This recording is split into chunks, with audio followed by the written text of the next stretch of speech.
Mesdames et messieurs, bonsoir et bienvenue au décryptage de l'actualité avec notre consultant politique, expert électoral, consultant médias et communication, Agapite Napoléon Maforican. Bonsoir et bonne arrivée. Bonsoir Angèle, plutôt pour vous. Bon, c'est pas si nouveau, hein, Pour Agapite. quelques jours, vous remplacez Romuald. Romuald ou deux, trois fiances. D'accord, c'est un plaisir d'être avec Le vous. plaisir partagé. Alors, Agapite, comme vous le savez, dans l'actualité, il y a cette sortie de l'ancien Premier ministre Lionel Nzissou sur RFI. Il s'est notamment prononcé sur la maintenant écho de la CEDEAO. Il a également évoqué la situation des opposants au pays. Mais avant d'en arriver là, il y a nos différents plateaux de cette journée du dimanche. Quels commentaires vous en faites rapidement? Merci Angèle, bonsoir à nos téléspectateurs, aux auditeurs et à tous ceux qui nous suivent sur les plateaux numériques, sur les plateformes numériques, je veux dire. Alors donc, les plateaux ce matin, on peut fondamentalement retenir quand même que la flambée des prix de certains produits, des denrées de première nécessité, continue donc de faire couler, comme on le dit vulgairement, plus de salive que d'encre peut-être. Sinon, ça touche à notre subsistance. Absolument, ça touche au vécu quotidien. Oui. Donc, les auditeurs sont revenus là-dessus, les plateaux. Déjà, votre invité ce matin, le maire donc, de la commune d'Ifahim, au Pécha, donc est revenu globalement sur cette question et a posé, étant maire dans quand même de localité, étant maire d'une commune qu'on appellerait rurale en son temps et qui est donc d'une commune qui est beaucoup plus, qui traite avec des villages, avec même si Ifahim n'est pas si loin donc de la ville. Mais 66 km environ de Cotonou. Exactement, donc il touche du doigt cette réalité et a quand même soulevé un certain nombre de problèmes auxquels ils font face, auxquels la commune fait face, et qui n'est pas que la commune, c'est nos communes qui font face à ces problèmes-là. La question de la cherté de la vie a une raison, a des raisons d'une manière ou d'une autre. Et même si on ne peut pas tout régler, je pense que, et eux, et les éditorialistes, je pense qu'on a remis la main, l'accent sur des aspects comme la variation, disons, qu'on essaye quand même donc de se détourner un peu du coton. Oui. La question, je ne sais pas à quelle hauteur du diagnostic, peut-être les responsables donc, du département donc de l'agriculture le diront mieux que nous, hein, parce qu'on a parlé quand même il n'y a pas si longtemps donc de notre capacité à produire du vivrier. Alors quelle est la taille, quel est l'impact de la culture du coton sur la situation agricole? Ça, je pense qu'on ne va pas se lancer dans des affirmations péremptoires sans des données plus tangibles. Bien avant, Agapite, de venir sur ce plateau du duel auquel vous faites allusion, il y a le maire qui a dit par exemple qu'en dehors de la rareté des puits dans sa commune, il y a aussi le problème de spéculation qui est persistant. J'allais arriver quand j'ai évacué la question donc de la question du coton. Il reste 2 ou 3 autres éléments qu'on a soulevés. La question de la pluie. Oui. La question de la pluie, oui, c'est un phénomène climatique auquel on doit s'adapter, mais qui crée effectivement une situation sur le terrain à partir du moment où il y a des produits qui se nourrissent de la pluie, qui se nourrissent donc d'eau, et à un certain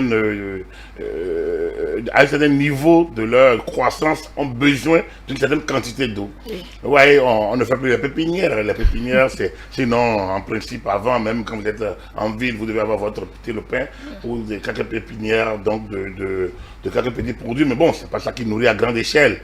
Hein, ceux qui nourrissent à grande échelle se nourrissent de la pluie. Oui. Et donc, avec une pluviométrie variable et, disons, inconstante, et qui n'est plus prévisible, il est évident que les produits peuvent avoir, donc, peuvent en pâtir. Absolument. Et puis il y a la spéculation. Je pense que c'est le gros niveau auquel il faut s'accrocher, la spéculation. Et là, je pense avoir personnellement évoqué la question une fois. La spéculation, c'est un problème à double variante. La première variante, c'est le contrôle de l'État. En principe, pour éviter la spéculation, il y avait les dispositifs de contrôle de l'État. J'ai évoqué ici une fois la question des contrôleurs de prix. Mais avec le renouveau démocratique, on a estimé que ce code doit disparaître parce que bon voilà, ils en actent les gens, c'est l'économie libérale, l'État ne doit pas aller contrôler les prix dans les marchés. Mais voilà, nous en sommes. Donc du coup, si vous ne contrôlez pas, vous ouvrez les boutiques. dont vous faites de la consignation, vous essayez donc de faire des prévisions. Et lorsqu'il y a les moments comme les moments actuels, donc vous sortez les vôtres pour jouer sur le marché et faire infléchir donc la spéculation. Donc cette question également, l'ONASA a disparu. Il y a eu des réformes. Donc vivement que les nouvelles structures qui répondent de cela arrivent à être suffisamment influentes sur le terrain, impactantes pour pouvoir régler un temps soit peu la question et décourager ce phénomène de spéculation. Est-ce qu'on ne devrait pas en arriver peut-être à créer des magasins dans chacune des communes? Voilà l'autre interrogation qui a nourri les débats dans le duel ce matin. Oui, j'ai suivi. Il y en avait eu. Je ne sais même pas s'il y en a. Oui, par exemple, à Infani, le maire nous a dit qu'ils ont un magasin de 1000 tonnes, voilà. Mais ils n'arrivent même pas à remplir ce magasin. Parce que justement, les terres sont vendues et cédées à des gens qui n'ont pas de projet agricole. Parce qu'il y a un autre problème. Donc c'est là un peu toute la problématique à régler. Les actes que nous posons individuellement parfois ont des conséquences négatives et généralisées sur le vivre ensemble. Et donc vendre les terres parce qu'on veut se faire de l'argent rapidement, mais là également quelle est la politique de l'État sur la question. C'est là un peu l'intérêt des réformes qui ont été faites tout récemment, après la décentralisation, après les élections communales. L'État a pris un certain nombre de dispositions pour décourager ceux qui utilisent donc les domaines de l'État ou bien les spéculations au niveau domanial. Je pense que là également l'État a pris quelques dispositions, notamment pour un contrôle et une gestion harmonisée, cohérente et complémentaire avec les collectivités décentralisées. Oui, Franck Okpa-Icha le disait justement qu'avant qu'une terre ne soit cédée, il y a le conseil communal qui a son mot à dire pour vérifier si ce nouvel acquéreur a un projet agricole dans la commune. Exactement. Donc, voilà un peu ça, c'est à perspective. Mais aujourd'hui, effectivement, il y a des communes qui ont donc ces magasins d'approvisionnement. Mais comme je dis, à partir du moment où il n'y a pas une politique, disons, dynamique, et volontariste de l'État. Et peut-être comme le problème ne se posait pas toujours, et on n'a pas fait le suivi, et peut-être également la disparition de l'ONASA aussi, sans doute, a dû jouer un temps soit peu. Donc je pense que une dynamique, un certain contrôle a failli à un moment donné. Je pense qu'il est question désormais maintenant de rouvrir les yeux, de prendre le dossier à bras le corps, parce que comme vous le dites si bien, ça touche notre quotidien, ça touche le quotidien de chacun. Et parce que même si vous êtes en ville, vous sentez, les produits viennent de quelque part. Et quand ces produits sont rares, les prix montent de manière atroce. Mais d'autres manières, pourquoi, quand on parle de la question de la spéculation, donc en dehors de faire des prévisions pour pouvoir faire réfléchir le marché, il y a à s'attaquer à la question de la spéculation. Mais la question de la spéculation, nous la voyons à un niveau. Et moi, je voudrais qu'on regarde l'autre angle de la question. C'est-à-dire que les producteurs ont besoin de vivre de leurs produits. Justement, si vous ne l'évoquez pas, j'allais vous poser la question. Le problème, ce n'est pas chez souvent les producteurs à Agapit, c'est plutôt au niveau des commerçants qui vont, je ne vais pas dire dépouiller les produits, mais qui vont prendre chez les producteurs et gardent par devers eux les produits en espérant que ça prenne le prix plus tard. Non, pas eux seuls. C'est que les producteurs aussi sont devenus aujourd'hui, il y a des producteurs vendeurs.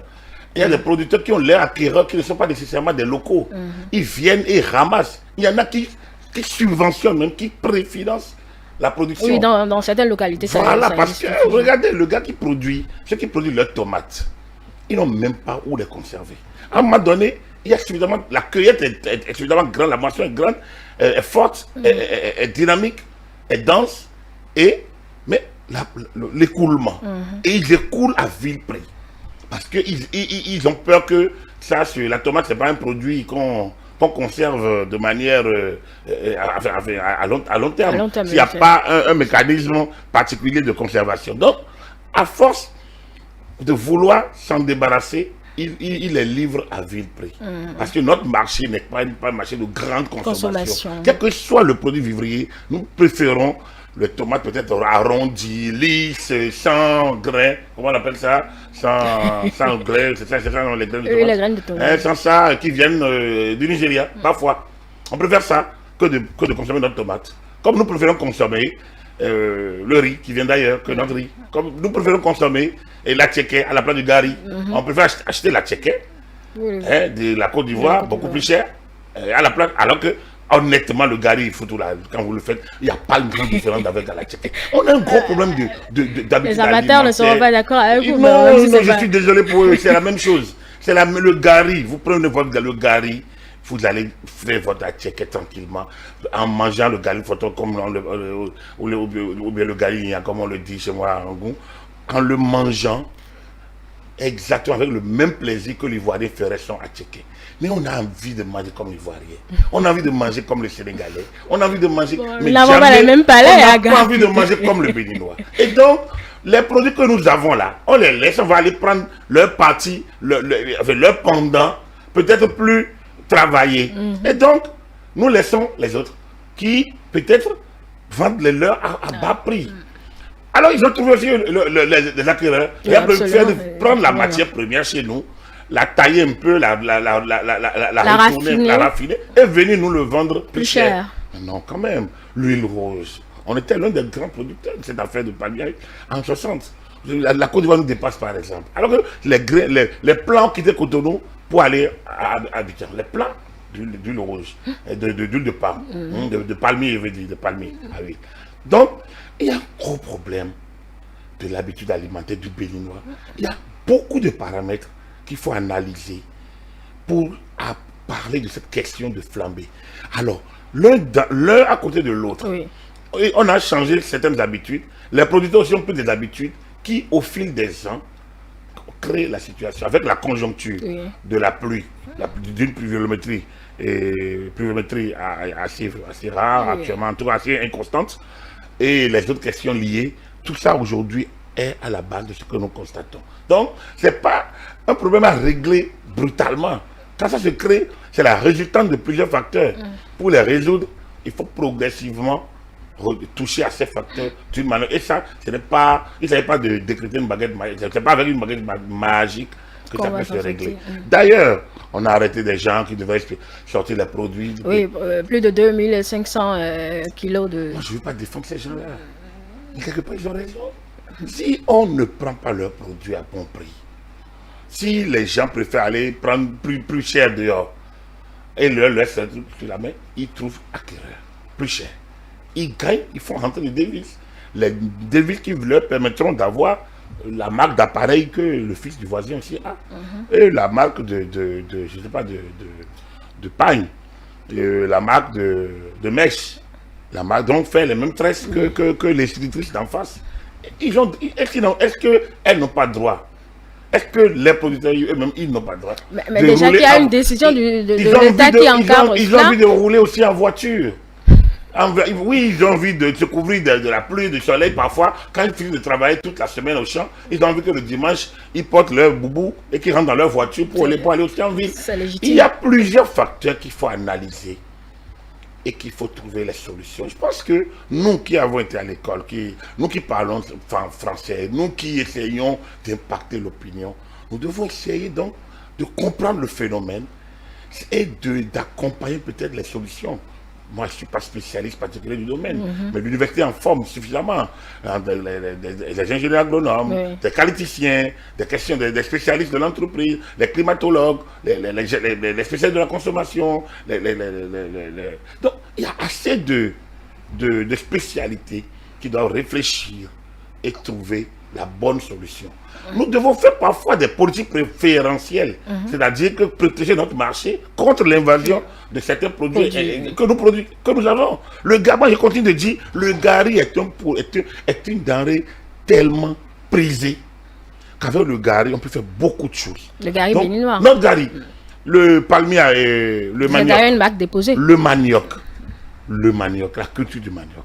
Mais est-ce que le manioc fait partie des priorités chez nous en termes de produits agricoles? Je ne sais pas. Je me rappelle un jour, Créco a rassemblé les conducteurs de Jebidja et lui a dit, bon, mais il paraît qu'il y a beaucoup de diplômés, ils ont dit, ils n'ont pas de travail.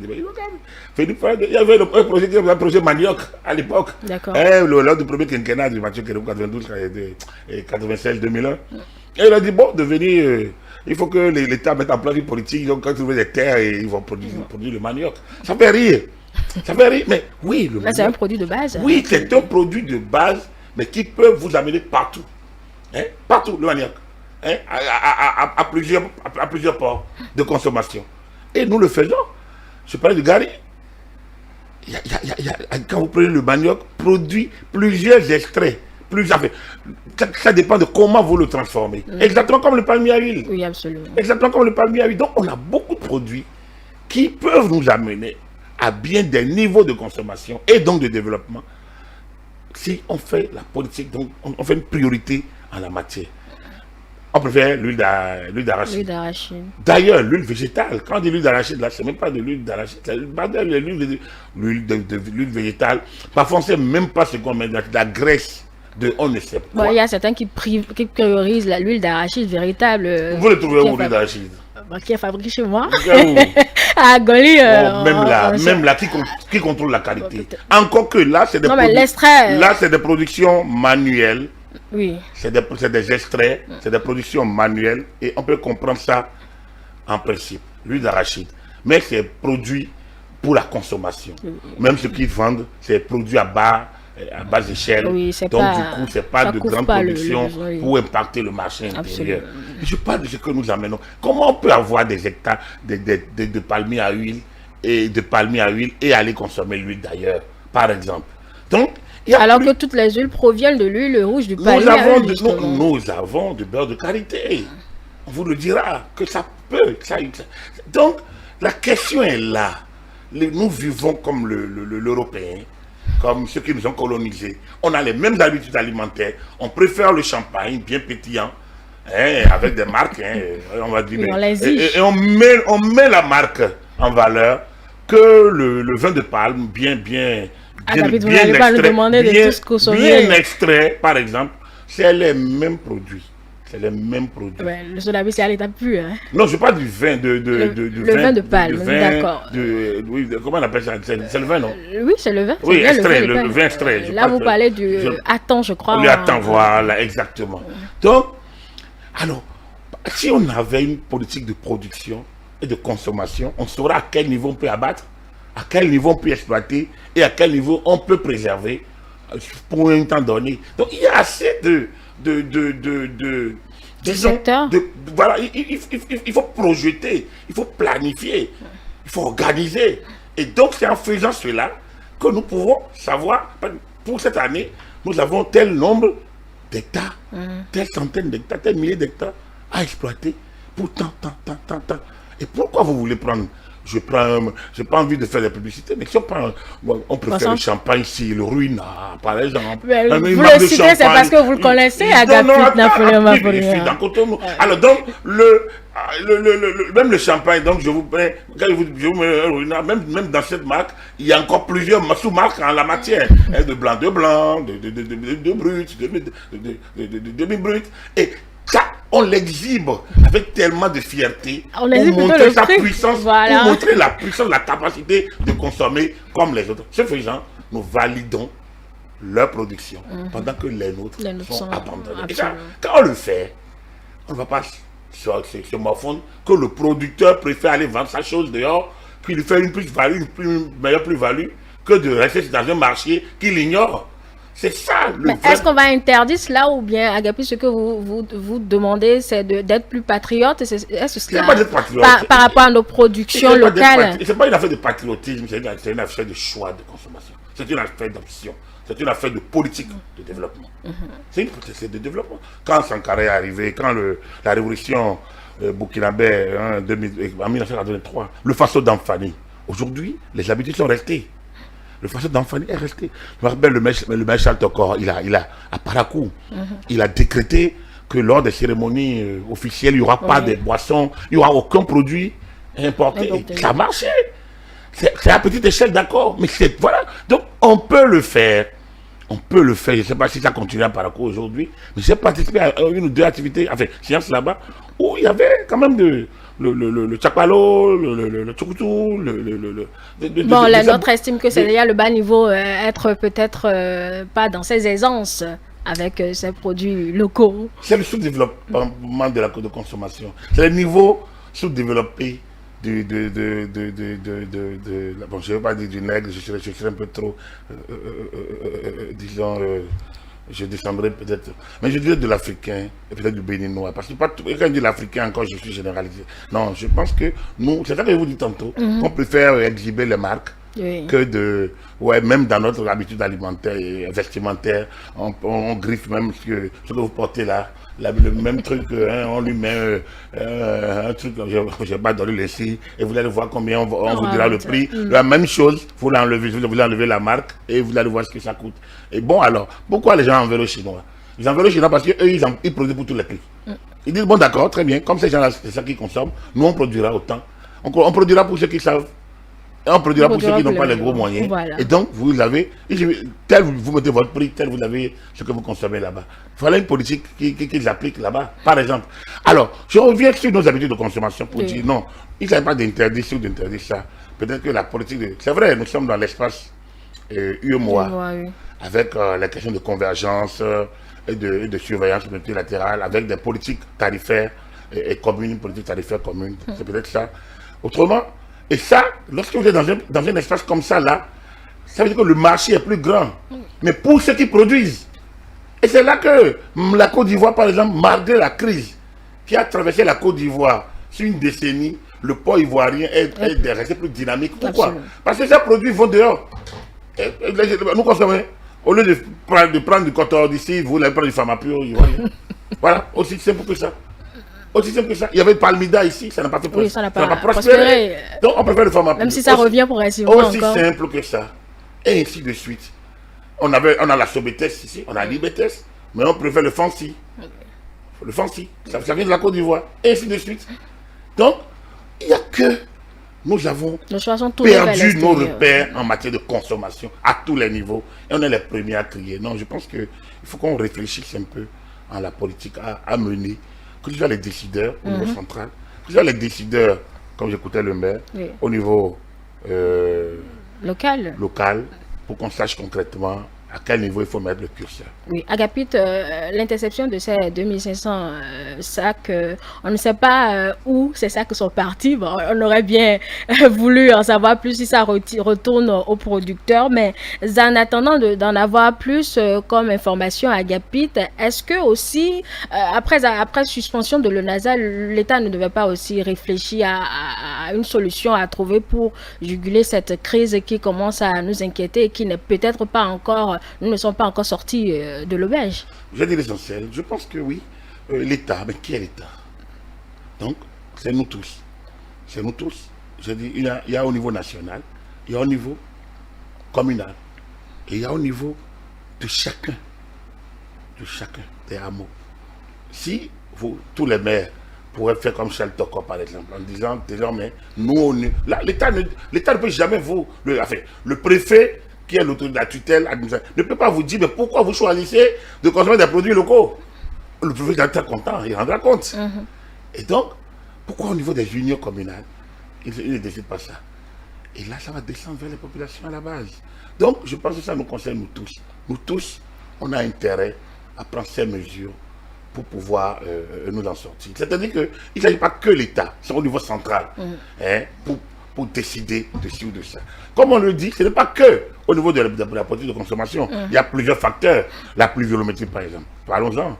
Les cérémonies que nous regardons tous les week-ends, qui font qu'on détourne la pluie. Ben, ils vous diront qu'il y a aussi les travaux de construction des routes en cours à Agapit. C'est sûr. Mais il y a des localités où il n'y a pas de travaux de construction de routes. Et on détourne la pluie. Et donc, je pense qu'il y a beaucoup de facteurs. Moi, je n'ai pas fait une étude pour être très péremptoire ou pour être peut-être très prolixe. Mais j'ai essayé d'effleurer ici et là ce que je peux toucher pour qu'on puisse peut-être aller de l'avant. Donc après, les réflexions peuvent évoluer selon l'angle qu'un décideur prendra, si c'est le décideur au niveau national ou c'est le décideur au niveau communal ou au niveau beaucoup plus local. Oui, vous parlez justement des mairies et la question est revenue dans le duel sous un autre angle. Ce que font les partis politiques dans cette crise qu'on n'a pas du tout entendue, je parle des partis politiques, qu'on n'a pas du tout entendu. L'un des duellistes estimait qu'on ne va pas voir les partis politiques descendre sur le terrain pour faire des sensibilisations à Agapit. C'est vrai que nos partis politiques ont du travail encore. On peut dire qu'ils se structurent. Sinon, oui, les partis, c'est leur rôle également. C'est leur rôle d'éduquer. C'est leur rôle de prendre position. C'est leur rôle d'informer. Les partis politiques animent la vie politique. Donc, la vie politique, ce n'est pas que d'y voter pour. La vie politique, ce n'est pas d'aller contre. La vie politique, ce n'est pas de soutenir. La vie politique, c'est intervenir dans le débat public aussi. Et là, je pense que ce débat, il est aussi public que sociétal, que social. Donc, leur silence est déplorable. J'ai entendu, on dit non, qu'au gouvernement, c'est les partis politiques qui ont des gens, mais non, mais quand même. Le ministre, vous ne voulez quand même pas que le ministre de la Santé parle de la cherté de la vie. Le ministre de la Santé est sur son dossier de la santé. Pendant que les ministres chargés de l'enseignement s'occupent des examens nationaux. Donc, ils ont beau provenir des partis, ils ont leur travail à faire. Donc, il appartient, c'est vrai, aux ministres en charge des questions là, oui, mais et nos partis. C'est plutôt les partis qui ont des militants. C'est eux qui ont beaucoup de militants à la base. Oui. Donc, je pense qu'ils ont du travail à faire en la matière. Bon, à leur décharge, on peut dire qu'ils se structurent, qu'ils se mettent en place. C'est pas encore ça réellement. Ils travaillent pour se... Donc, ils n'ont pas peut-être encore acquis ces habitudes d'intervenir dans les débats comme ceux-là. Mais c'est des débats de société, c'est des questions nationales et ce n'est pas que les questions politiques sur lesquelles, de politique politicienne, qui doit les faire intervenir. Il y a ces questions-là aussi dans lesquelles on aimerait bien les entendre, encourager le gouvernement, proposer des solutions. Oui. Encourager les séances de sensibilisation dans les localités, surtout par rapport à la spéculation. Absolument. Donc, je pense que l'un dans l'autre, ils ont aussi un travail à abattre. D'accord. Alors, Agapit, on va venir au deuxième sujet que j'évoquais au tout début. Il s'agit des propos de Lionel Nzissou, l'ancien Premier ministre, d'abord sur l'éco, mais après sur la situation des opposants au pays. Bien avant de parler de la monnaie éco, Agapit, l'ancien Premier ministre estime qu'il y a des innocents dans les geôles au Bénin. Dans son développement, c'est ce que... Qu'il y a des innocents? Oui, dans les geôles. Dans les prisons, dans nos prisons, dans les geôles. Oui. Oui, évidemment. Vous savez, moi je parle toujours de la justice des hommes que j'oppose à la justice divine. Même celui qui est condamné, qui vous dit qu'il est vraiment coupable? Oui, il y a des innocents dans nos geôles, oui. En Europe, en Amérique comme en Afrique. Partout, oui. D'accord. Ben là, il parle après de réconciliation et d'unité nationale pour que le pays connaisse une stabilité nationale avec notre transition vers la monnaie de la CEDEAO. Il parle vous voulez qu'on parle du Bénin? Oui, absolument. Alors, je pensais qu'on parlait de la CEDEAO. Non, du tout, du Bénin. En fait, comme c'est une interview sur l'éco en réalité, mais l'intervieweur a profité pour lui prendre 2 mots sur les conditions d'accession du chef de l'État à un second mandat. Et là, il a donné son opinion. Il dit qu'il faudra une réconciliation d'unité nationale pour qu'on atteigne cette ambition de l'éco. Non, bien, j'aime bien écouter Lionel Nzissou. C'est un homme il a assez de choses à nous dire. Il a assez de choses à partager avec nous. Il est au milieu de 2 cultures. Oui. Il est français, il est béninois. Il conseille beaucoup de chefs d'État africains. Il est dans les finances internationales. Et donc, il est dans la dynamique de l'évolution du monde. On peut le dire. Mais après, je pense qu'il est un peu déconnecté par rapport, ou bien il joue un peu au médiateur, avec celui qui essaie d'aller à gauche, d'aller à droite, de se stabiliser. Donc, il joue un peu ce qu'on appelle le yo-yo. Voilà. Je ne connais pas le mot. En antenne, vous allez me l'expliquer. D'abord, enfin, je le dis parce que... Non. Il appelle quoi la réconciliation nationale? Oui, vous savez, c'est une situation où il y a un silence, Agapit Napoléon Mafoïka, un silence total. Angèle, oui. Les partis politiques, c'est vrai, il y a ceux de la mouvance, mais l'opposition ne dit rien pour le moment. Il y a une échéance qui est là en 2023. Mais... Oui, Agapit, vous écartez totalement cette réconciliation, cette option de la réconciliation. Mais réconcilier qui et qui? Ah ben, les 2 partis, Agapit. Lesquels? On a vu comment on est parti aux différentes élections, Agapit. Vous semblez banaliser. Non, je banalise rien. En fait, je suis un peu amusé parce que quand ça vient de Lionel Nzissou, c'est ça qui me dit que... C'est un Béninois qui le dit. Ah ben, il est Béninois. Enfin, je veux dire qu'il est au milieu de deux. Oui, Je veux dire qu'il est au milieu de deux il est venu là. cultures. C'est important. C'est important. Il est resté plus là-bas qu'ici, en fait. Il est beaucoup plus dans la culture de là-bas que celle d'ici. Comme je vous l'ai dit, il est intéressant. Je le lis, je l'écoute beaucoup, je le lis beaucoup. Et quand je l'ai écouté réellement, hein, pour être bon, j'ai écouté l'interview, j'ai suivi. Je dis, mais non.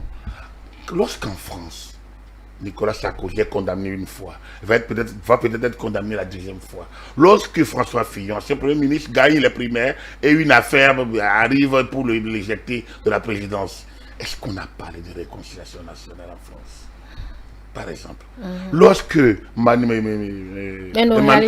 Emmanuel Macron, secrétaire général adjoint de l'Élysée, nommé ministre des Finances,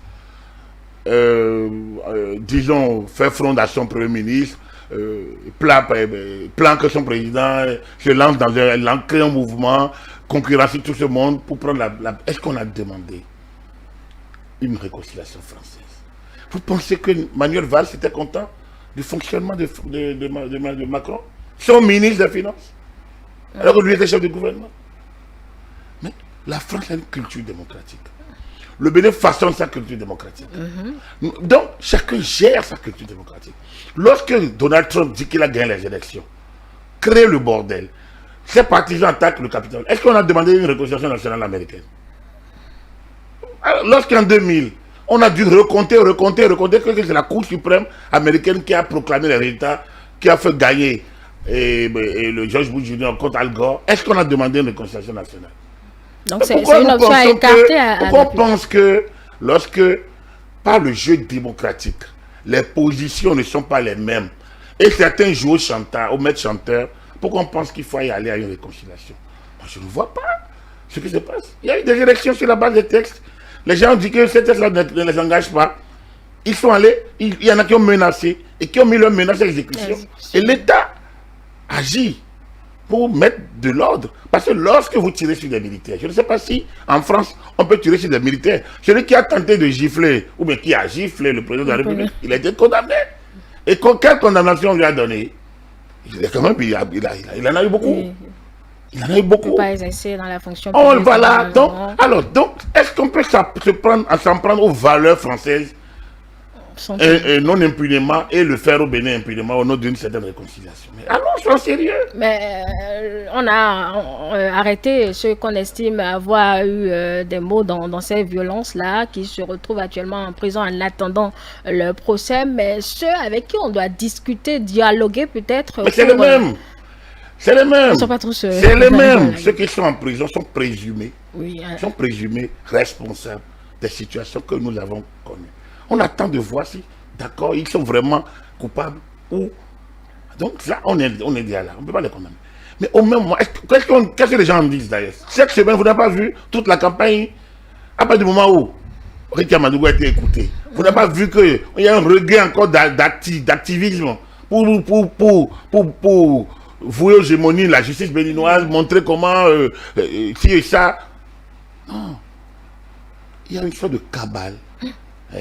Contre une certaine... D'abord, on nous a imposé une démocratie prête à porter.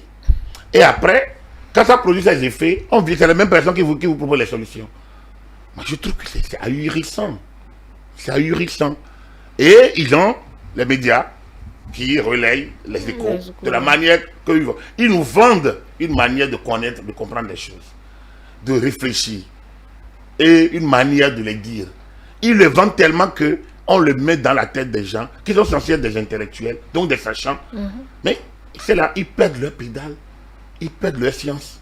Et ils sont même incapables de mimer ce qu'on leur a mis dans la tête. Et donc, du coup, ils sont incapables d'être utiles à l'évolution de la pensée et donc des idées. C'est là on en est. On parle de quelle réconciliation? En 2019, alors que les gens ont joué à ne pas empêcher l'organisation des élections législatives, le chef de l'État, après avoir fait de tout son possible pour qu'on aille aux élections, avec autant de listes que possible, a organisé une rencontre, le dialogue politique. Mais le dialogue politique, pourquoi les gens qui ont participé? C'est pas là que les FCBE eux-mêmes se sont retrouvés en deux camps. Oui, parce que ceux qui ont voulu aller et qui ont pu travailler pour avoir leur récépissé, un acte administratif utile, nécessaire partout. On dit, eux, ils sont des traîtres. Eux, ils sont la troisième force politique de Patrice Talon. Donc, on ne doit pas se légaliser. Alors, quand les gens affrontent les institutions, affrontent les lois de la République, comment on les appelle? Ailleurs. Le Front National était un parti reconnu par la France. Mais qu'est-ce qu'on n'a pas traité le Front National? Jean-Marie Le Pen, quel nom on ne l'a pas attribué en France, pays des droits de l'homme et de la démocratie, au nom des valeurs dites républicaines. Mais pourquoi en Afrique, pourquoi au Bénin, on doit se comporter différemment? Voilà toute la problématique. Je veux, même moi je veux la paix. Qui ne veut pas la paix? Tout le monde voudrait la paix. Mais moi je ne vois pas, ils ne posent même pas eux-mêmes la problématique. On ne voit pas où est le problème. Parce qu'il y a des élections et quelqu'un dit non. Parce qu'ils estiment que tout le monde connaît le problème. Ils se sont sentis exclus. C'est là la base de nos difficultés, Agapit Napoléon Bafouika. Non, la base de nos difficultés, il faut qu'on puisse le dire clairement, c'est que certains refusent de se conformer aux tests en vigueur. Certains refusent de se conformer aux tests en vigueur. Certains pensent qu'il faut qu'ils affrontent les institutions, qu'ils mettent les médias internationaux à profit, qu'ils utilisent l'opinion publique internationale, tel sénateur, tel parlementaire, et que ça suffit. Comme ils avaient l'habitude d'utiliser les pressions internationales, certains pensent qu'ils vont continuer à le faire. Il me semble que les paradigmes ont évolué, les temps ont évolué, et donc, il faudrait que nous revenions aux fondamentaux. Est-ce qu'on est dans un système démocratique? Si oui, ça produit ses effets. On ne peut pas s'entendre. L'unanimisme n'est pas démocratique. L'unanimisme n'est pas démocratique. La démocratie, c'est la pensée, c'est le combat des idées. Les combats des listes, le combat des idées, et c'est la victoire de la majorité. C'est la force de la majorité. Donc, une majorité gagne. Ce n'est pas les régimes de partis uniques où tout le monde se réunit ensemble pour gouverner. Il y a une force politique qui prend le dessus sur une autre et qui doit gouverner avec sa pensée, avec ses idées et avec les institutions dans le cadre des lois de la République. Est-ce que si ce principe élémentaire, si on s'entend, si on s'entend, basta. Si on ne peut pas s'entendre sur le principe élémentaire, il y a un problème. C'est facile, ce que vous dites là, Agapit Napoléon Bafouika, mais ça ne manque pas de fondement, juste que c'est un peu difficile. Qu'est-ce qui est difficile à accepter. Oui, dites-moi, qu'est-ce qui est difficile? Bon, ça, c'est pas moi qui me retrouve dans la situation, mais quand on écoute les opposants, c'est que tout a été taillé contre eux, même s'ils sont contents, ils sont responsables de certaines de leurs failles. J'aimerais répéter une phrase de Kérékou en 90, là, à la conférence nationale, qu'il vient encore répéter. Il dit, même si on rédige la Constitution, avec une goutte de sang de chacun d'entre nous ici, présents dans cette salle, il se trouvera toujours un pour trahir. Ça veut dire quoi? Vous avez beau vous entendre, il y a toujours un qui n'est pas d'accord. Et qui va salir l'affaire? Parce qu'il n'est pas d'accord. Il a le droit de dire qu'il n'est pas d'accord, mais il n'a aucun droit de salir l'affaire. Donc, dans le cas d'espèce, on n'est pas dans un régime de parti unique, et Lionel Zisso le sait bien. La réconciliation doit se faire autour des textes de la République. Premier niveau de réconciliation, c'est que nous puissions être d'accord sur nos textes, que la démocratie, c'est l'état de droit, c'est force reste à la loi. Que la démocratie, c'est d'abord le respect de nos textes et de nos institutions. Quand on a fini de dire ça, il y a des angles qui peuvent être arrondis ici et là.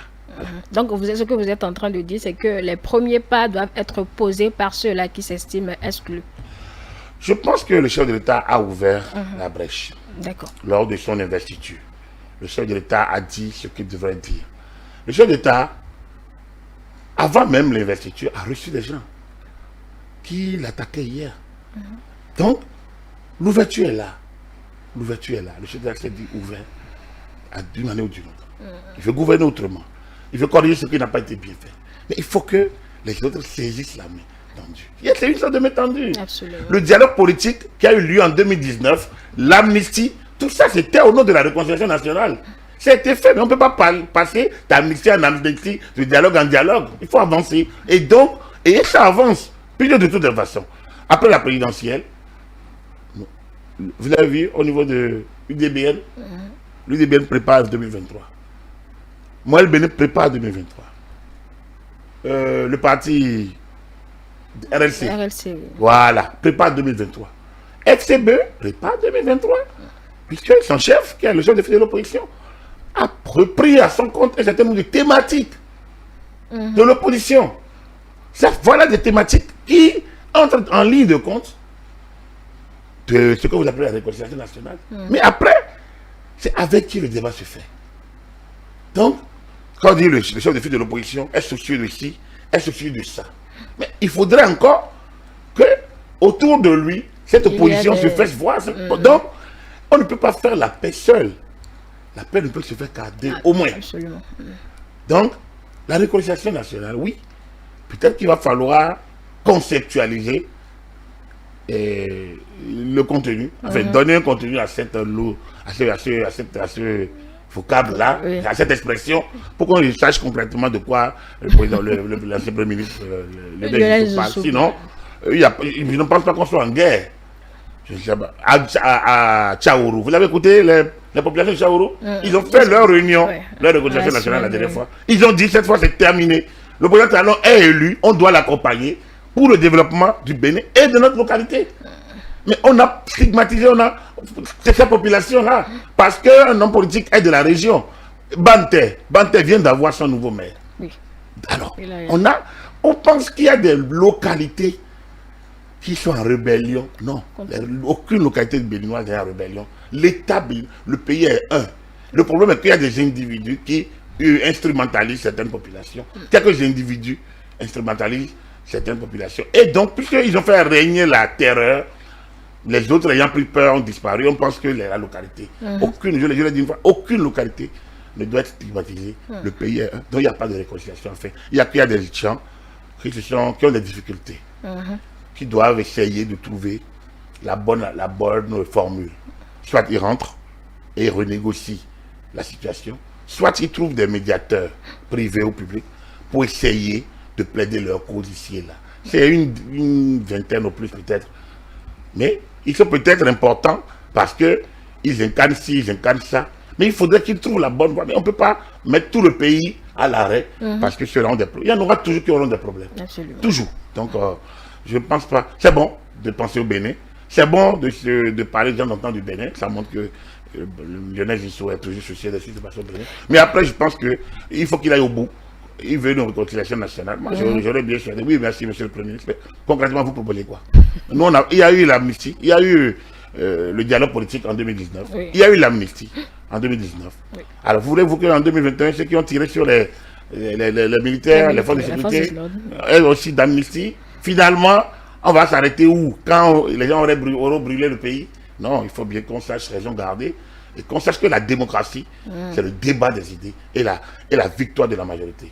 Donc, quand la majorité a gagné, c'est vrai, elle ne doit pas écraser la minorité, mais elle ne peut pas non plus être prise, elle ne peut pas non plus être, disons, à la solde de cette minorité-là au point de ne pas avancer. Oui, Agapit Napoléon Bafoury, quand vous le disiez tout à l'heure, et je profite justement de vos propos pour embrayer sur un autre sujet, il s'agit du chef de file de l'opposition que vous disiez préparer déjà 2023. On l'a vu cette semaine au niveau de la Cour constitutionnelle. Beaucoup de sujets ont été évoqués, hein, surtout par exemple la discrimination positive à l'endroit des femmes. Comment cela va se concrétiser vraiment? Il demande par exemple si la liste qu'on demande faudra envisager s'il faudrait, voilà, est-ce qu'il y a une liste à part qu'il faut envisager pour les femmes? Je me retrouve. Je pense que la Constitution révisée oui, la Constitution parle d'une discrimination politique. Le code électoral, il me semble, au niveau donc de les règles particulières pour l'élection des membres de l'Assemblée nationale, il va falloir que je regarde encore de manière plus cohérente pour pouvoir en parler. Mais je pense, ce qu'il demande, c'est la Sénat qui doit lui donner la... Vous savez, lui, il n'a pas qualité à avoir l'avis de la Cour constitutionnelle. La Cour constitutionnelle est organisée en la matière. Il me semble que l'Assemblée nationale ou la Sénat peut bien le faire. Mais enfin, il va falloir regarder de près. Mais il a posé son problème. Oui, absolument. Il a posé son problème. Il est préoccupé par la situation. Il veut comprendre. Donc, je pense que les sachants on peut regarder de près et répondre peut-être à une chronique de la semaine. Et revenir un peu sur ça. Mais je pense que ce qui est retenu, si je ne me trompe, c'est que par circonscription électorale, il y a un poste qui est obligatoirement dédié aux femmes. Donc du coup, nous allons, il faut ajouter aux 83 députés 24. Il y a 24 circonscriptions électorales. Oui. Il faut ajouter aux 83 députés 24 postes encore qui se sont ajoutés. Qui fait qu'aujourd'hui, le nombre de députés en 2023 feront 140 et quelques. Voilà. Je n'ai pas le chiffre là. Très bien. Donc il faut regarder tout ça de près pour pouvoir en parler avec beaucoup de précision. De précision, voilà. Oui, absolument. Alors Agapit, on va boucler ce décryptage avec la monnaie éco. Vous avez certainement suivi ce sommet de la CEDEAO, la session extraordinaire, la 59e précisément, qui projette à 2027 la mise en application de l'éco pour permettre donc de concrétiser la convergence des économies. Mais la question, c'est de savoir, au vu du poids du Nigeria, est-ce que la future monnaie ne sera pas engloutie par le Naira? Je vais vous parler, ça me rappelle le débat sur l'euro. Sur l'euro. Ça a été les mêmes questions. Ça a été les mêmes inquiétudes avec le géant allemand, avec ci, avec ça. Et le marché unique européen. Je me rappelle en 88, Ablaye Fadiga, qui était le gouverneur de la BCAO, d'accord, était en visite à Cotonou. Et l'une des questions des journalistes, c'était, mais monsieur le gouverneur, que pensez-vous du marché, de l'avènement prochain donc, du marché unique européen? Ablaye Fadiga s'est gratté un peu la tête, il dit, attendons d'être en 92. Donc attendons d'être en 2027. Voilà. C'est pour dire quoi? Vous savez, les inquiétudes ne s'arrêteront jamais. Quel que soit, dès que vous avez un projet en cours, il y aura toujours des questionnements. Il y aura toujours des appréhensions. Il y aura toujours des réserves. Tout ce qui est nouveau ébranle tout le monde et donc crée la résistance. Il faut démarrer. Je pense qu'il faut démarrer. Il faut démarrer. Mais il y a l'inflation au Nigeria qu'il ne faudra pas négliger. Il faut démarrer, vous gérez. Il y aura toujours l'inflation. Le Nigeria ne disparaîtra pas, même dans 50 ans. Le Nigeria est toujours là. Les problèmes que vous posez là seront toujours là. Vous savez, on devait créer la ZMAO, zone monétaire de l'Afrique de l'Ouest, depuis le début des années 2000. J'étais au sommet de l'UEMOA. J'étais au sommet de la CEDEAO de Lomé de 99 et de Bamako en 2000, où ces questions avaient été évoquées. Et quand on est à Dakar en 2001, toujours par rapport à ces sujets, on avait donné, il y avait 4 ans, en 2005, normalement, il me semble que c'était déjà le délai repoussé, la ZMAO qui devrait être la deuxième zone monétaire de l'espace CEDEAO, parce qu'il y a déjà la zone UEMOA, d'accord, avec les 8 pays, les 7 pays francophones plus la Guinée-Bissau. Donc, avec 7 pays, pas les 7 pays francophones, on a plus de pays francophones en CEDEAO, mais l'UEMOA c'était en 94, 7 pays francophones, et la Guinée-Bissau s'est ajoutée en 1997. Donc, la ZMAO devrait être le deuxième espace monétaire, avec la zone NERA, la zone C10, la zone CELI, les zones du dollar et autres là. Donc, et il devrait faire la convergence, régler la question de convergence, pour que entre la ZMAO et l'UEMOA, on puisse gérer finalement la problématique qui doit nous amener à la monnaie. Mais ça a duré. C'était interminable. C'était interminable. On a repoussé les délais, Mais on assiste pratiquement à la même chose. Exact. Donc c'est pour ça, finalement. Donc vos questions, je pense que... Non, mais les questions, il y en aura toujours. Les interrogations en dehors de l'inflation au Nigeria, à Agapit, nous n'avons pas les mêmes conjonctures en réalité. C'est sûr que la France et l'Allemagne n'ont pas les mêmes conjonctures. C'est sûr que l'Italie est différente. C'est sûr que la Belgique n'a pas le poids de l'économie française, et ainsi de suite. Et pourtant, ils sont dans l'Euroland aujourd'hui et ça fonctionne depuis. Avec ces problèmes, c'est la même chose. L'UEMOA, la zone monétaire ouest-africaine, on n'a pas les mêmes économies. L'économie ivoirienne est plus dynamique que la nôtre. Et pourtant, on est ensemble et on gère. Il y a beaucoup de problèmes autour de la question monétaire. Mais déjà, démarrons. Mais est-ce que l'école ne va pas se transformer aussi en Naira? C'est autant d'interrogations, mais bon, vous avez dit attendons d'être en 2027. Moi, scepticisme. Non, je ne suis pas sceptique. Traduit. Je suis plutôt inquiète, mais je laisse les experts travailler. Oui, je vous comprends. Mais d'abord, vous et moi, soyons d'abord là en 2027, n'est-ce pas? Et donc, on verra bien comment ça va se passer. C'est sûr qu'on a élu des dirigeants. Et ils sont là pour y penser, pour y gérer. Il y a beaucoup d'experts qui sortent de nouvelles écoles dynamiques en la matière. Je suis convaincu qu'il y aura de belles intelligences autour de cette question et que vos inquiétudes seront apaisées. 2027 est effectivement loin, donc on attend... Non, c'est pas loin du tout. Nous sommes en 2021, 5 ans, je crois. Ce n'est que dans 5-6 ans. 5-6 ans, oui. Mais c'est quand même 5-6 ans. Bon, on aura le temps de concrétiser cette convergence des économies. Agapit Napoléon Maforican, vous êtes consultant politique, expert électoral, consultant médias et communication. Merci pour cette soirée de décryptage de l'actualité. Nous allons partir. Voilà, merci à nos auditeurs, téléspectateurs et tous ceux qui nous suivent sur les plateformes. Mesdames et messieurs, à bientôt. À bientôt, voilà. Merci de nous avoir suivis. Passez une très belle soirée en compagnie des programmes de vos différentes chaînes.